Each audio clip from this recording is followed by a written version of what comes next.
Hey, everybody, guess what? We're live this morning. I have two guests with me, Mike and Lori Karl. So good to see you guys this morning.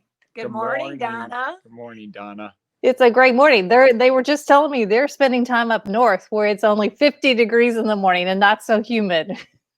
Yes, it feels nice. We're in northern Michigan. Woke up to 55 degrees and put on the sweatshirts and had to do wow, have not had these on in months, and it feels good, nice and refreshing. Right. I'm kind of looking forward to that. That's my favorite time of year, sweatshirt season. Yes. Hey, let's talk about Mike. You had a great adventure, so to speak. You did a biking event across how many miles was this that you rode your bike? 3,200 miles from Oceanside, California to Yorktown, Pennsylvania, which is just Virginia, right out. Yorktown, Virginia. Sorry, which is just outside of Virginia Beach area. Wow. And so tell me when you got started on that. What was your first date? May 28th, right before the 1st of June, on that weekend, the weekend before the 1st of June, and then finished 24 days later. 24 days. You did all that in 24 days. Yes. So how many miles a day were you doing? Like, that's a lot. That sounds like a lot to me. Yeah, it averaged out 132 miles a day is what it averaged out to be. And how many hours a day was that where you were on that bike? So it was pretty much like a work day. Normally I would get up by 7 in the morning and sleep like a baby. And I can imagine. Oh yeah. And then have a big breakfast and then hit the road by 8 a.m. And then, you're stopping, every couple hours to grab some more food and more drinks. And then usually by about 5 o'clock at night, we would, pretty much start to call it and then go grab a big dinner and then start it all over the next day.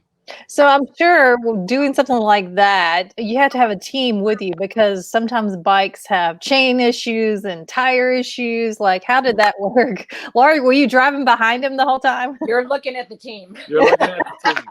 Here's the team, the two of us. The two of us was the big team. So we rented a 19-foot camper out of Brentwood, Tennessee. Took it all the way out to Oceanside, California. And then I basically had all the supplies, the provisions, the extra equipment with me. And we communicated via phone and via an app called Ride with GPS. And I was basically, I want to say behind Mike because he wasn't necessarily in view, but I was within shouting distance if necessary. Right. So yeah, that's kind of how we kept him supported through 132 miles a day. Wow, that's incredible. What kind of challenges did you face during that time you rode? So in California, the weather was absolutely gorgeous. So that was no problem whatsoever. Then you drop into Arizona and the temperatures creeped into over 100 degrees because we were going through the Mojave Desert, through a lot of the Indian reservations and, desolate and very, very hot. Then you rode into Utah and Colorado, which turned into, the weather got a lot nicer. It wasn't as hot, but you're dealing with the mountains. Then into Missouri, Kansas. And Kansas was tough because of the winds. We were into a lot of headwinds every day that were running 30-mile-an-hour winds straight out of the east or the northeast, and you're trying to ride into them. So that made it tougher. Missouri, believe it or not, was the toughest state. Oh, really? Yeah, because you're going through the Ozarks, and the Ozarks are, like Lori was telling me, she said it reminded her of roller coasters because it's up, down, and it really was. It was amazing how hilly the Ozarks are. 300 miles of up, down, up, down, up, down, up, down. It wasn't even fun to drive it, let alone. Yeah, it was tough. It was very tough because you could never get any momentum because you're either climbing or you're coming down. So there's no momentum like you get in a lot of places. And then the most probably when you say, hey, what were some of the challenges? I'm not trying to be mean or anything, but the dogs in Kentucky were unbelievable. There was a lot of dogs, a lot of wild dogs in Kentucky, and you had to keep your wits about you to make sure you knew where they were and to keep moving through it, But yeah, a lot of dogs. Okay, those were two things I didn't expect. Going through the Ozarks and dogs. I really didn't even think about that. Yeah, We yeah. didn't think about that either. We didn't think about it either. Trust me. I had my I had my water bottles ready if I needed, just squirt them because there was a lot of them. There was a lot of dogs, believe it or not. Yeah. Wow. Well, let's talk about the reason why you did this. Although it sounds like an incredible adventure, Yes. there is a reason behind why you chose to do this. So I was running marathons in every state, and I had completed 36 in 4 years. So I was averaging 9 marathons a year, and I had my last 14 planned out to finish the 50 states. And we were going to actually do a promotion through our foundation, which is the Sean Karl Foundation, and our foundation is all about raising money for pediatric cancer. Especially Ewing Sarcoma, which our oldest son happened to pass away, 5.5 years ago from. And so we had it all planned out, and then the coronavirus hit. And once the coronavirus hit, everything, as we know, it's shut down. Right. And I've always wanted to. I was always a biker. I biked, I run. And so I said to Lori, I said, hey, what better time? The roads are pretty empty right now. Things are pretty shut down, and if we stay self-contained, this would be a great time for me to do something I've always wanted to do, which is bike across America. And so then once I started talking to some folks about it, and my wife and I together talking to our board too, they were like, hey, since you're going to be doing this, why not see if we can't raise a few dollars then for the pediatric cancer. And it actually turned out incredible. So Wow. That is such an incredible memory for your son to go all the way across and have that memory and thinking of him the entire time that you're going across country. Exactly. And I did. I mean, You nailed it. You got it. Yeah. So you guys have some upcoming events. Tell us about those. So on September 14th, we have our annual Swing for Sean golf tournament, which will be at Governor's Club in Brentwood. We have a handful of spots left. So if anybody is interested, they can go to SeanKarlFoundation.org and register a team or a sponsorship. And in November 5th, specifically, that's a Thursday. At this point, we're planning on having a songwriters night, which would be our about 4th annual. It's a wonderful event. We've traditionally had this at Richland. I suspect it will look different this year. We may have to change the venue. But they can check it all out at SeanKarlFoundation.org as the event comes together.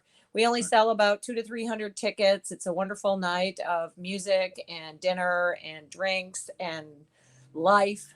And we typically sell out early because it's just such a fun event. So we would encourage people to just check it all out at SeanKarlFoundation.org. Go to our event page, and we've got it all there. Wow. That's so inspiring. Thanks for telling your story today about biking across America. Did you prep for this? Did you do any training? So maybe about a month before. My main thing that I did, because I was running and biking, like I mentioned. And so for me to jump on the bike, the main thing I wanted to make sure of is that I could ride 100 miles a day, because I had figured that at 3,200 miles, if I needed a month, then okay, I could do that. So pretty much the month before, every weekend I would go on out and make sure that I was riding a 100-mile ride, and how did it feel, and so on and so forth. But that still doesn't prepare you to go, I'm going to ride 132 every day.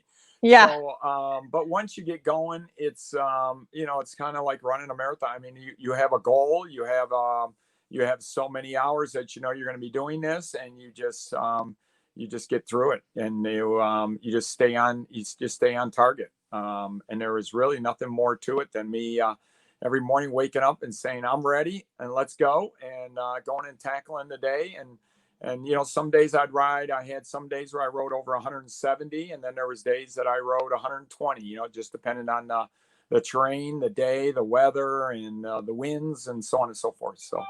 Yeah, but it turned out it was good.